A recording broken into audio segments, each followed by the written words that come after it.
Bueno, hola a todos, aquí Luciana Noli en otro encuentro de Creidear Online.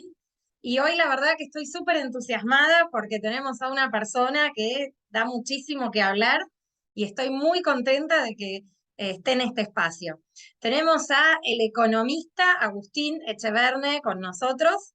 Agustín es el director de la Fundación Libertad y Progreso, de la cual soy voluntaria y la verdad que estoy súper contenta por el trabajo que hacen ellos, así que para mí es un honor por todos lados contar con la presencia de Agustín el día de hoy. Agustín, ¿cómo estás? Muy bien, muchas gracias por la presentación. Un placer charlar contigo. No, por favor, gracias a vos. Bueno, Agustín, la verdad que hubo un año con muchísimas movidas, ¿no? Pero bueno, antes de pedirte tu opinión, que sé que todos queremos saber en un montón de temas, comentanos un poco, o sea, sería lindo para el público que nos escucha que comentes un poco lo que hacen en Libertad y Progreso. Este, Buenísimo. Mira, nosotros tenemos Libertad y Progreso es una fundación que surgió de fusionar tres grupos, con Manuel Solanet y con Aldo Abraham, y en el caso mío teníamos lo que llamaba, ellos eran dos centros de investigación, el de Aldo Abraham y el de Manuel Solanet.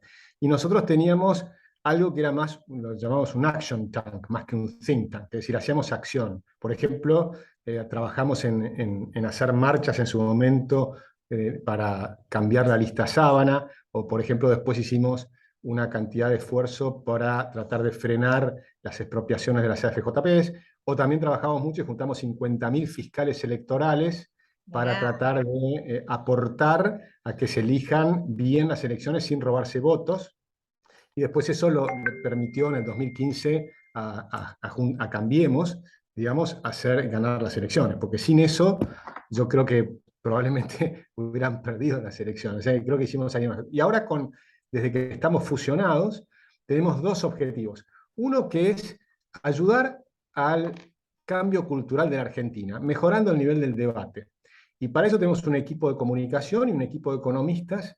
El equipo de economistas tiene además un segundo objetivo, que es el de elaborar políticas públicas para economía, pero también tenemos un consejo académico de 36 académicos que nos ayudan para elaborar políticas para educación, justicia, seguridad, sí, para todos los temas que tienen que ver con el Estado, la defensa, etcétera. Entonces tenemos hoy un grupo que somos 17 personas trabajando full time, 36 académicos que nos ayudan y 400 personas que nos ayudan siendo socios, algunos con aportes pequeños, otros medianos y algunos con aportes más grandes. bueno, qué bueno escuchar esto. La verdad que es un trabajo tan bueno el que hace Libertad y Progreso que es lindo que, ¿no? Que se llegue a todos, que todos estén al tanto. Y bueno, comentanos un poco, bueno, a ver, hoy está la medida esta de anuncio del dólar Coldplay, pero bueno, venimos con, ¿no? Así con una Argentina muy movida, ¿no? El dólar Eh, Coldplay, el dólar Qatar, el dólar Bitecno, no sé, cada vez te pagan el dólar sí, de la soja, por supuesto. Es decir, todo este tipo de cosas, como es obvio, son parches. Entonces, este es el plan parches. Tenemos un sistema económico que no funciona, que está quebrado. Tenemos el Tesoro de la Nación, está quebrado, tiene una deuda que no es pagable, que ya estamos en 100% del PBI, pero que además no la vamos a poder pagar, la gente percibe que no la vamos a poder pagar, y por eso los bonos, hoy me pasaron la cotización hace un ratito, están algunos bonos en 19 centavos por dólar. O sea, increíble. si vos comprás un bono por $100.000, te van a pagar 5 veces más, te van a pagar $500.000. Una lámina de $500 la pagás $100.000 hoy. ¿Por qué? Porque la gente cree que no la van a pagar, que va a haber una reestructuración, va a ser un nuevo default de Argentina, que ya hicimos más de 8 defaults en el pasado. Es decir, el tesoro está quebrado. Luego tenés la ANSES, que es el sistema jubilatorio que también está quebrado, porque le hicieron una moratoria a 3,5 millones, no te alcanzaba para pagar bien a los jubilados cuando eran 3,5 millones y ahora son 7 millones de jubilados y pensionados. Mirás las pensiones y es un sistema que había 100.000 pensiones por invalidez en el año 2000 y pasaron a más de 1 millón. Es decir, de pronto pareciera que tuvimos una guerra y todo el mundo resultó inválido. O Claro. bien hubo una enorme corrupción y le dieron una enorme cantidad de pensiones a gente que no es inválida, ¿no? Entonces, que tiene por ahí, yo tengo tinnitus, entonces pensión por invalidez porque tengo tinnitus. No, no tengo, yo puedo hacer todo perfectamente bien, por más que tenga tinnitus. Entonces, hay un montón de discrecionalidad en esos temas y está clarísimo porque no puedes pasar de 100.000 a 1 millón muy rápidamente, como pasó en el gobierno anterior de Cristina Kirchner y Néstor Kirchner. Entonces, tenés la ANSES quebrada, el sistema de pensiones totalmente exagerado, y te queda el Banco Central. El Banco Central está quebrado. Y no solo está quebrado, sino que lo vamos a ver en los próximos 12 meses. ¿Y por qué digo en los próximos 12 meses? Porque desde ya el problema ya lo observa todo el mundo porque la inflación se disparó. Pensá que para este año en el presupuesto decían que iba a haber 30% de inflación. Nosotros, que éramos en teoría los pesimistas, decíamos piso 60%. Y Sí, no, resulta que va a ya, ser 100%. ¿Sí? tremendo, O sea que tremendo. nosotros nos quedamos cortos, ¿no? Cuando dijimos piso Sí, 60% nos quedamos cortos. sí, Estamos sí, en el sí. 100. En vez de 30, 100. Es decir, que esto ya está estallando, no es que va a estallar, ya está estallando, pero cuando vos mirás la deuda del Banco Central, y te cierro con esto, Mm, te muestra el grado de urgencia del problema. Porque tardaste 2 años en pasar, el Banco Central tiene una deuda no remunerada, que son los billetes. O sea, que es deuda del ujú, Banco Central, pero que no paga interés. Y después tenés la deuda remunerada, la que paga interés, que son las famosas LELIQs, y los claro, pasa a los bancos. Bueno, si tomás los intereses de los próximos 12 meses, pasaron de 1 billón de pesos, o sea, 1 millón de millones, 1 millón con 12 ceros, a 2 billones en 2 años. Pero después pasaron de 2 billones a 4 billones en 6 meses. Y después tremendo. pasaron de 4 billones a 8 billones en apenas 3 meses. Y ahora ya estamos en 9 billones. Desde que entró Massa subió hasta 9 billones. 9 billones Increíble. de pesos, aunque lo tomes, si lo tomás al tipo de cambio oficial de 150, te escandalizás, pues estás hablando de 60.000 millones de dólares. ¿No? Mm, Si lo tomás al tipo de cambio libre, al de 300, igual son 30.000 millones de dólares. Pero eso implicaría una devaluación de 100%. Entonces, te estamos tremendo. mostrando que el año que viene el gobierno dice que la inflación va a ser 60%, o sea que ellos ya duplicaron la estimación que tiene el año pasado, de 30 a 60. Y de Y ya, nuevo, y ya se quedan nosotros cortos. ya se quedan cortos. De nuevo, ahora el piso es 100 y va a ser de Claro, ahí para arriba, y ojo porque puede ser mucho más alto que 100%. mirá, Entonces, la Argentina se enfrenta a una situación de que el próximo gobierno no va a poder pagar la deuda, va a tener que reestructurar, o sea, un nuevo default, va a tener que reestructurar el Banco Central, o sea, va a haber un default en el Banco Central, algún tipo de default va a haber, los tenedores de pesos van a sufrir, o los depósitos de los bancos van a sufrir, o una mezcla de las dos cosas van a sufrir, o bien hacemos un conjunto de reformas estructurales que nosotros estamos proponiendo para darle solidez real al Banco Central, es decir, capitalizar el Banco Central de una manera de vender activos del Estado para reducir la deuda del Estado. Entonces, la deuda pasa a ser manejable, el Banco Central pasa a ser más sólido, y entonces los tenedores de pesos y los tenedores de bonos pasan a tener confianza. Y empezás un círculo virtuoso extraordinario. Pero eso requiere una serie de reformas estructurales muy profundas, que hay que hacerlas con mucho coraje, vas a tocar un montón de intereses, pero el premio es enorme. Si Argentina hace las reformas que tenemos que hacer, te diría, se hace el 70% de reformas que tenemos que hacer, Argentina empieza a crecer al 6% anual. buenísimo. Y comentanos, a ver, aunque sea brevemente, cuáles son ese tipo de reformas, aunque sea, porque primero empezaste diciendo estamos en urgencia, ¿no? Y uno piensa, reformas estructurales es algo que lleva mucho tiempo, ¿no? Es algo estructural.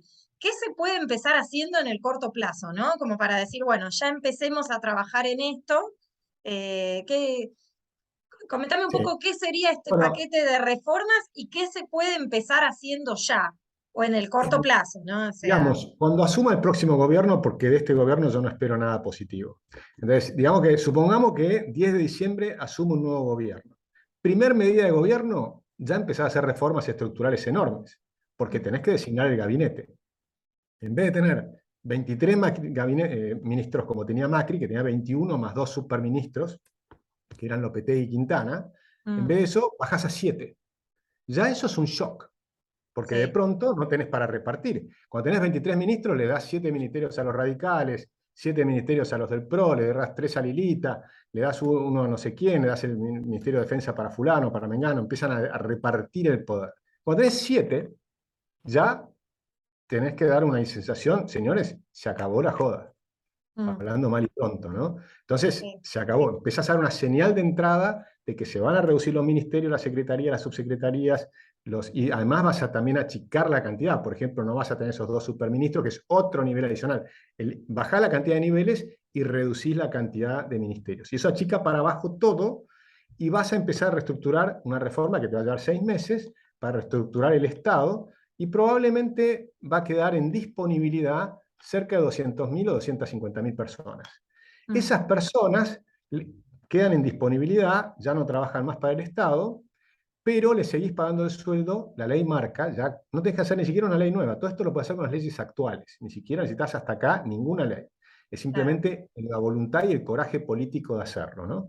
Y a partir de ahí decís, bueno, esta gente va a quedar en disponibilidad, sigue cobrando el sueldo por un año, y nosotros vamos a poner un esquema de incentivos para que esa gente se vaya a trabajar al sector privado, se entrene en un nuevo trabajo en el sector privado, y cuando venza el año tenga un mejor sueldo del que tiene hoy en el sector público. Ese es el mira, objetivo, o sea, darle la posibilidad a que todo el mundo progrese. Por supuesto, con el esfuerzo de reentrenarte, de cumplir los horarios del sector privado, ¿no? De no tomar mate todo el día, sino dedicarte a ser productivo en la tarea que te claro, corresponda, ¿no?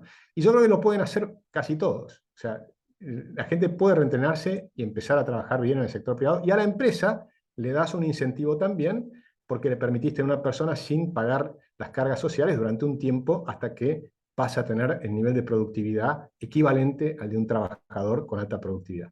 Entonces, ganar, ganar, ganar. Gana el Estado, gana la empresa privada y gana el empleado público, que ahora pasa a ser empleado privado. Empieza a pagar impuestos, agranda la torta, hay mayor bienes y servicios en la economía, y la Argentina es menos pobre. Y por eso vamos a bajar la pobreza, porque vamos claro. a producir más riqueza. Esa es una reforma. Después hay que hacer la reestructuración de la deuda. En 2 Sí, meses tenés que reestructurar la deuda y decirle, mira, en las condiciones actuales nos pusieron todos los vencimientos en el 2024, 25, 26, no te voy a poder pagar, te voy a pagar, pero no de esta manera. Dame tiempo para que reestructure todo el Estado. Ya ves que estoy haciendo la reestructuración, porque ya empecé con la primera medida del gobierno, que fue un shock para todo el mundo, que empieza a mm, ver, que empezás a poner orden, incluso para los propios, no solo para los ajenos.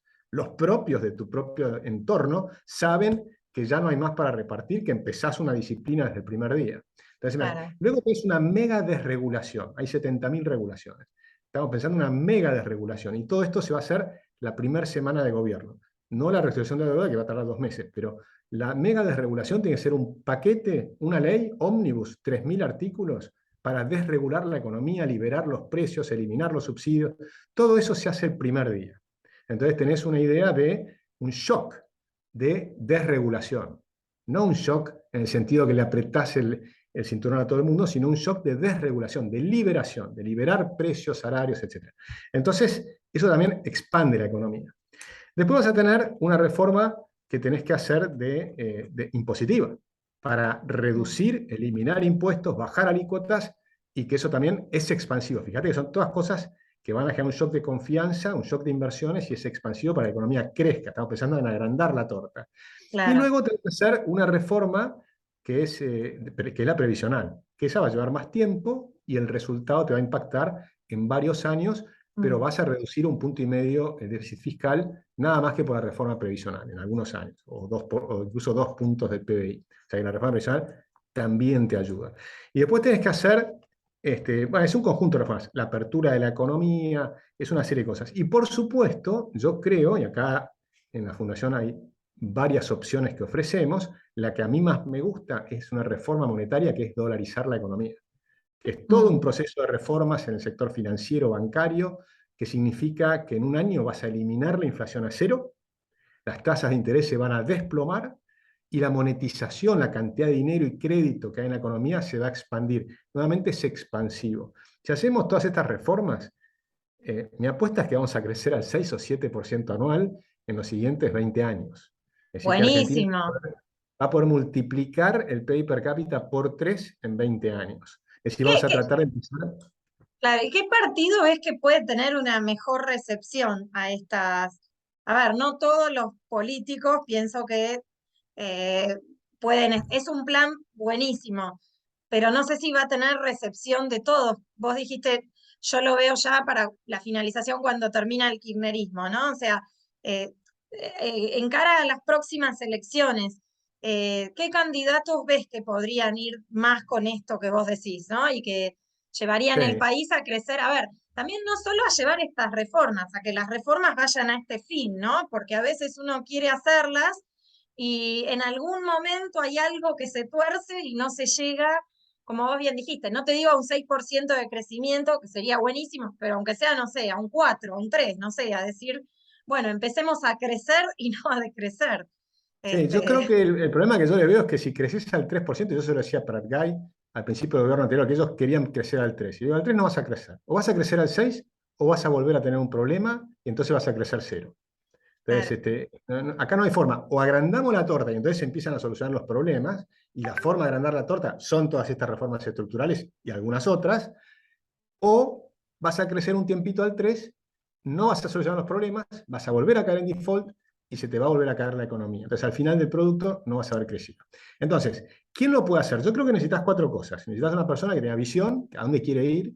Quiero ser un modelo equivalente a Irlanda, a Nueva Zelanda, a las reformas que hizo Estonia, es decir, a los países que mejor mejoraron los últimos 40 años en el PBI, y ese es tu modelo, ir hacia allá, ir hacia el primer mundo, rápido.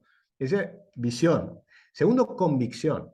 ¿Convicción qué significa? Que sabés cuáles son las reformas que tenés que hacer y que tenés una buena confianza en que vas a lograr los resultados, porque es muy difícil lo que vamos a hacer. Entonces, si no sí. tenés convicción de que vas a lograr los resultados, no te vas a animar a hacerlo. Si en Mm, cambio has estudiado y has visto que los países que hicieron estas cosas empezaron a crecer al 7% anual, entonces vas a tener la convicción para hacerlo. Tercer punto, necesitas coraje, porque el coraje es que vas a tocar un montón de intereses, mm, personas específicas, empresarios, ¿no? Los que empresarios del teléfono, los de Tierra del Fuego, los de proteger, de la industria textil, que todo lo pagamos más caro, los teléfonos son más caros, todo es más caro porque tenemos una industria protegida, enmarañada, con una cantidad de privilegios y cantidad de cosas. Todo eso hay que desregularlo. Entonces, tenés que tener mucho coraje para hacerlo y hay que hacerlo de golpe, porque si lo haces uno por uno, es imposible, vas a tener tanta resistencia que va a ser imposible. O sea, es todo de golpe, no se van a dar cuenta de lo rápido que vas, ¿no? Y claro, cuando quieran darse cuenta, ya lo vas a haber hecho. Entonces, tienen que empezar a tratar de volver a construir lo que vos ya desarmaste. Entonces, claro. este es el tema. Y el cuarto punto es la capacidad de implementación. Entonces, la pregunta es, ¿quién tiene todo esto? Bueno, probablemente nadie. Entonces, ¿qué equipo tiene todo esto? Y Claro. ahí yo te diría, visión, convicción y coraje, para mí, la tienen, por ejemplo, Javier Milei, la tiene José Luis Espert, creo que la tiene también Ricardo López Murphy, y la tiene, creo, también Patricia Bullrich. Eh, y en cambio, creo que, por ejemplo, Horacio Rodríguez Larreta no tiene la visión correcta, a mi juicio, por lo menos hoy, capaz que la va teniendo de a poquito, pero hoy por hoy creo que no la tiene todavía. Creo que no tiene convicción, porque no está convencido de que estas reformas van a producir el resultado que Mm, yo creo que producen, porque si estuviera convencido lo haría, porque sí claro, tiene capacidad de implementación. Lo que tiene Larreta creo que es el mejor en capacidad de implementación. Pero fíjate cómo necesitas un poco una mezcla claro. de gente, ¿no? Yo creo que eso es el esquema que tenemos hoy. Necesitas visión, convicción, coraje y capacidad de implementación. Mira qué bien. Bueno, cuando hablabas al principio del tema de la inflación y cómo se pronosticó el 30, ustedes el 60 y se quedaron cortos y está por venir al 100, se me vino un tema que está en una controversia tremenda, pero no llega a tener definición, que es el tema de los alquileres, ¿no? El tema de la ley de alquileres vigente, viste que sale en todos lados, hay quejas constantes de inquilinos, propietarios. Ahora también está dando vuelta que la agrupación de inquilinos quiere lanzar ese proyecto de las viviendas vacías, pero bueno, yo lo que veo que hay un revuelo que se viene generando hace mucho, pero no hay cambios. Entonces, a ver, ¿vos qué pensás al respecto de esto? ¿Cómo pensás que se le podría dar una solución? Porque la verdad que hoy me parece que el sector de la construcción, el sector inmobiliario, realmente está alarmado con lo que está pasando, ¿no? La, Eh, la mejor ley de alquileres es la que derogues y te dedicas simplemente a lo que ya dice el Código Civil y ya está. mm, Ya está explicado cómo se hace el alquiler, o sea, en el Código Civil, y tenés que permitir a las partes que arreglen lo que quieran. Por mm, ejemplo, si discutes si el mejor plazo es 2 años, 3 años, 4 años, 6 meses. ¿Por qué? Depende para quién. Hay gente claro, que quiere hacer un contrato a 6 meses y le viene bien y las dos partes se ponen de acuerdo y el contrato de 6 meses. Otros se ponen de acuerdo a hacerlo en 2 años y medio y hace un contrato de 2 años y medio. O sea, ¿por qué le vas a poner un plazo u otro? Depende de cada caso. No hay una Claro, ley para todos igual, sino que la ley es el contrato entre las partes. Esa es la ley. La ley es el contrato entre las partes. Entonces la ley lo que tiene que decir es que vos tenés que respetar lo que firmaste. Cuando vos firmás un contrato, tenés que estar de acuerdo en qué es lo que firmás. Ahora, se van a resolver muchos problemas si dolarizás, porque ahí se acaba esta mega el gigantesca tema de, inflación. sí, sí, Los sí, salarios son más estables, los precios son más estables, los alquileres son estables, entonces una vez que fijas un alquiler para los próximos 2 años o lo que fuere, las condiciones son las mismas, menos que te echen del laburo, vos sabés que vas a ganar de ahí para arriba porque uno tiende a ir mejorando y demás, entonces no tenés claro, problema. Entonces, mucho se arregla cuando solucionás el problema del Banco Central, le solucionás el problema a los privados. O sea, si arreglás el problema del Estado, no le transmitís el problema a los privados, porque finalmente la inflación es un problema del Estado que le transmite al sector privado y que le claro, afecta a todos los contratos, no solo los alquileres. O sea que eso se soluciona con las reformas. Pero después la libertad es lo mejor, es permitir a las partes ponerse de acuerdo. Y ahí si haces eso, además, cuando hagas la reforma monetaria, se va a expandir el crédito. Y vas a tener algo que no hubo, seguro. nunca hubo en Argentina, que es crédito a 30 años a tasas bajas. Cuando vos tenés crédito a 30 años a tasas muy bajas, podés empezar a pensar en comprar una propiedad poniendo el 10% de lo que valen y el resto lo pagás en la cuota de amortización e intereses digamos, de la hipoteca. Entonces, pero eso requiere que por otra parte no tengas jueces que si te ejecutan la hipoteca te puedan sacar rápido la casa, porque si no, no Claro, tenés el crédito. Entonces, el problema de ahí es cuando los gobiernos tratan de ser buenos, pero sin pensar en las consecuencias. Yo soy un buen legislador, soy un bueno. Entonces le digo, no, no, no puede ser que te saquen la casa, hagamos una ley para que a nadie le puedan hipotecar, nadie le puedan sacar su hipoteca de la casa, que no le puedan sacar su casa, digamos, si está hipotecada y no paga. Entonces, al que no paga, no le sacas la casa, a nadie más le prestan plata. claro. Y también hay ¿Entendés? otro tema, ¿no? O sea, el argentino, yo lo veo en, en gente que por ahí, no sé, con lo que vivió con el 2001, tiene miedo en tener la plata en el banco.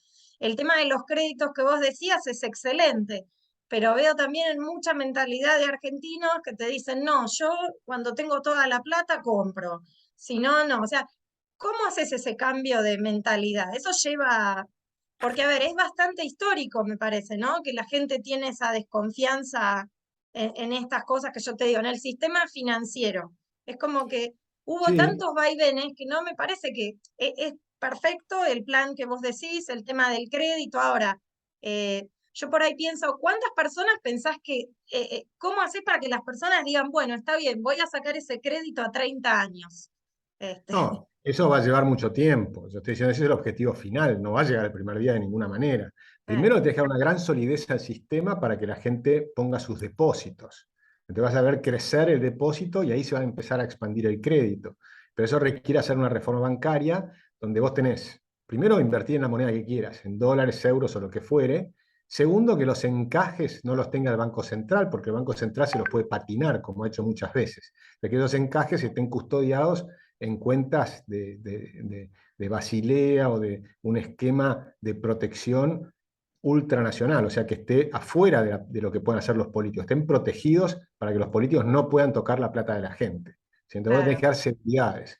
Te dan la posibilidad de que si la persona quiere depositarlo en el Citibank Argentina, deposita en el Citibank Argentina o en el Citibank Nueva York y que sea lo mismo, o sea, una gran claro, libertad. De forma tal que el propio Citibank va a ser el que le va a rescatar el banco si tiene problemas en Argentina, que la sucursal de Argentina sea rescatada. Es decir, vas buscando formas de darle solidez a la Argentina, tomando la solidez que puedes tomar de instituciones más serias que la Argentina, que pueden claro. ser las que están en Europa, en Estados Unidos, en Basilea. Es decir, vas tomando instituciones para adquirir esto. Y después tenés que hacer tratados con las principales potencias, que es lo que sugería Alberti.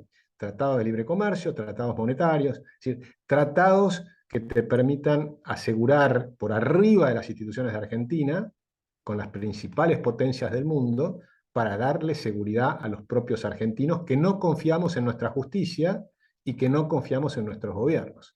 Cuando reconstruyamos todo eso, poco a poco vamos a empezar a tener confianza en nuestros gobiernos y también en nuestra justicia. Pero eso va a llevar 2, 3 décadas. Sí, sí, sí, sí. Y por último, vos hablaste de la dolarización, ¿no? Que vos pensás, o sea, por lo que yo te entendí, estás a favor de la dolarización. ¿Pensás que la dolarización, y cuál es la pérdida que tiene para vos la dolarización? No ninguna. Viste que, a ver, es verdad, No. el peso no, generalmente uno No, no ahorra no en tiene pesos. pérdidas, porque, por ejemplo, la donación te van a decir que perdés tener un prestamista de última instancia. Porque el Banco Mm, Central en el mundo puede funcionar para rescatar a los bancos cuando tienen un problema, darles tiempo a los bancos solventes, pero que tienen un problema de liquidez, para que no caigan. Pero en Argentina resulta que el prestamista de última instancia, que es el Banco Central y el Estado, es el peor de todos. O sea, es claro, el que te hace quebrar. Entonces es al revés. Por favor, no me ayudes, pero tampoco no me hundas. Entonces está es bien. mucho mejor que no esté, no existe ese problema.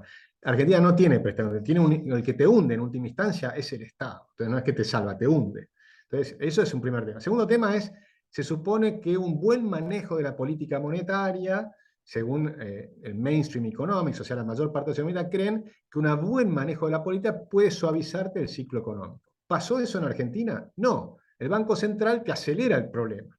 Es el principal generador de problemas. El Tesoro de la Nación y el Banco Central. Entonces no te suaviza el problema, sino que te agranda el problema. O sea, eso tampoco existe.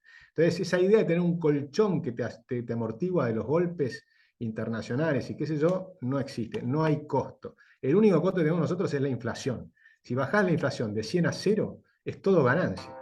Claro, No, está no hay bien. un... Bueno, bárbaro. Bueno, Agustín, muchísimas gracias por tu tiempo. La verdad que excelente, clarísimo. Te agradezco muchísimo, ¿eh? Bueno, muchas Así que gracias a ti. bueno, gracias a vos y Excelente. bueno, nos despedimos de este encuentro. Chau, chau.